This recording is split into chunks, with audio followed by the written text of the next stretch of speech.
Howdy, I'm Gary, Dillon Precision's Human Manual, and today we're going to talk about maintaining and preserving your square deal B so that it functions just as well at 100,000 rounds as it did when you took it out of the box.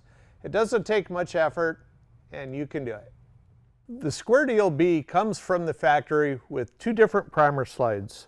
This one, with a silver colored cup, is for large diameter primers such as 45 Auto, 44 Magnum, 10 millimeter Smith & Wesson. The small primer slide assembly, the primer cup is a brass color, and it's for small diameter primers such as 9 millimeter, 40 Smith & Wesson, 38 Special, and 357.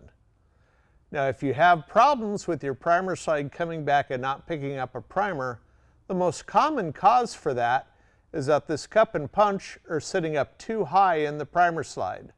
There's a very specific dimension that this needs to be held at from the underside of the slide to the top of the cup. Ideally, it should be 1.410 inches with a tolerance of plus or minus 0.03 of an inch. So we'll show you here. So you'll see this one is right at 1.410 inches, but a little larger or a little smaller is still within tolerances of the primer feed picking up the primer. If this number is too high, then when the primer cup comes underneath the primer magazine, it will hit the primer and not pick it up. So to correct that, there's a set screw that holds the cup and punch in place in the front of the primer slide.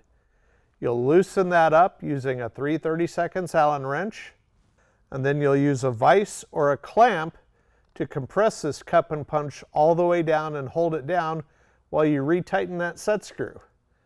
Unless you're Arnold Schwarzenegger, you're not going to hold it down with just your thumb far enough to get to that proper dimension.